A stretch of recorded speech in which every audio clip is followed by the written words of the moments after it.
As soon as you become the spirit, you just give up all those things that are destructive for us, automatically. No pressures are needed, no goading is needed, nothing of the kind, automatically, because the spirit is the light. You get your enlightenment. Supposing I am holding a snake in my hand and it's not light. Somebody tells me it's a snake, I'll say, no, it's a rope. I'm holding on to a rope. But when there is a light, I just drop it. In a simple way. Nobody has to tell me, I see the light, and it drops out. In the same way, you are an enlightened person. You can make out what is truth and what is untruth. For example, you see someone, even from Indian jails, some people who have just come out of jails, they don't know what to do with themselves. So they walk out with saffron clothes to Germany, maybe to Australia also, and they become great Babajis here. Now these great Babajis sit on some of the important places in the city, and everybody is surrounding them, giving them money, giving them their lives, you see, all big talk of love going on and everything. Is he a realized soul or not? How will you find out? You don't know whether he is a realized soul or not, because you are not at an absolute point. You are still in a relative understanding. Because this person is wearing this kind of a dress, is sitting very quietly there, so he must be a Babaji. You cannot recognize a person, whether a person is true or not. You can't recognize me either, whether I am telling you the truth or not. Unless and until you become that absolute being, you cannot make it out. Then what happens? That when the Kundalini rises and pierces through your fontanelle bone area, then you also start feeling on your fingertips.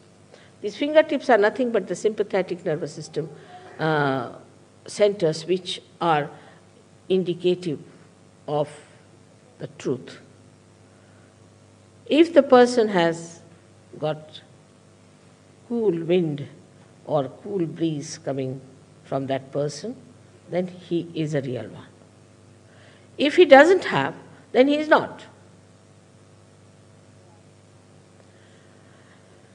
There are many persons who claim to be great, but they are not. Ultimately we find out, and we are shocked the way they are.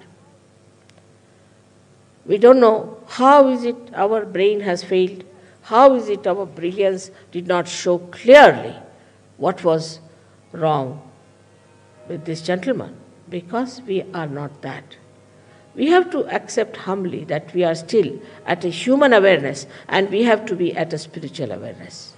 That's the dimension we have to get, otherwise we cannot judge things properly. In this country now we have certain problems. In this whole world we have problems. Problems of atom bomb, every day you are hearing about this problem and that problem, all created by human beings. Imagine, intelligent, such good people have created problems for themselves, killing each other, preparing bombs and things like that, protecting each other. I mean, no animal does that. Only human beings are trying to protect themselves from each other. They are all the time worried who is going to attack them, not sure of themselves. The reason is they haven't reached that state of absoluteness. The time has come now. The time has come for you either to take to constructive working out of the problem or the destructive. By discussions, by arguments, by anything, you are not going to achieve anything unless and until there is a complete transformation in the human mind. And transformation is only possible when you become the spirit, because spirit is the universal being within you. And you become collectively conscious, means you start universally feeling. You just start feeling another person on your fingertips. And if you know how to correct it, you have corrected that person. This is only the play of love of God. It's so simple. Even children can do it. Many children, when they put their fingers in their mouth or their thumbs in their mouth, according to Mr. Freud, it's something nonsense. But according to us, they are suggesting what centers you are catching. To understand your own children, you have to be a realized soul. Because the understanding is still not matured. Unless and until you become a realized soul, you are not a matured personality to judge anything. At that level, whatever you judge will have another point of view. You can take 10 small children who are realized souls. We have many like that. And type their eyes. Now ask them, what's the wrong with this particular person? They will all raise one finger, meaning this, or this finger. If say this finger means that person feels guilty for nothing at all. This is the Vishuddhi on the left-hand side. Or the right means he talks too much and he has problems here.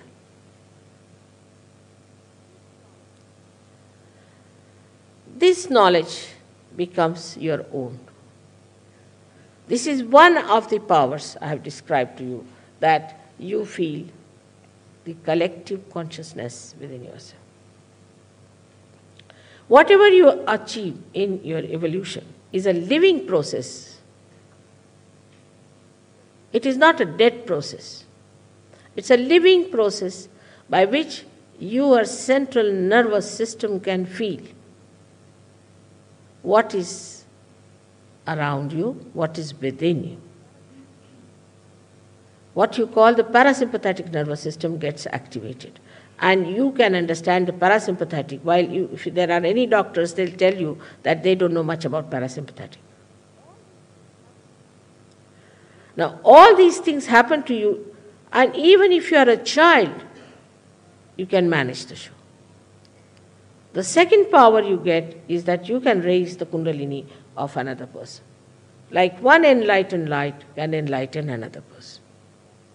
But we cannot deal with people who are nasty, who are superficial, who are stupid, not meant for them. It is meant for people who are seekers, who are intense. They are the chosen ones, and they are called as seekers nowadays. They might be drug addicts, or they might be anything. Doesn't matter. They have been truly seeking, they have taken something wrong as right, or they might have done some mistakes. Doesn't matter. Everything is forgiven. They will get what they want. Because they have been intensely seeking, truly wanting to be the Spirit. This is the pure desire of the person that works out. Not a person who is just wanting it for the sake of some sort of a selfish or some sort of a power-oriented ideas. Now the third power one he gets is this, that a person becomes absolutely dynamic. He works very hard, he never feels tired. He can do things which he has never done before. I know of somebody who has never done anything artistic. Suddenly he started painting. I know another one who has never known what is poetry because he is a chartered accountant. He has been dealing with money all the time. Suddenly he started writing poetry, that too in Urdu language, which is such a difficulty. Such dynamism one develops. Apart from that, you develop a special feeling of oneness with others who are realized souls. Friendship and fraternity are such a rare quality that you have never seen such people. Even those people who go to fight in the war and all that, they don't have that love and that pure understanding and pure relationship that you find among the people who are realized souls.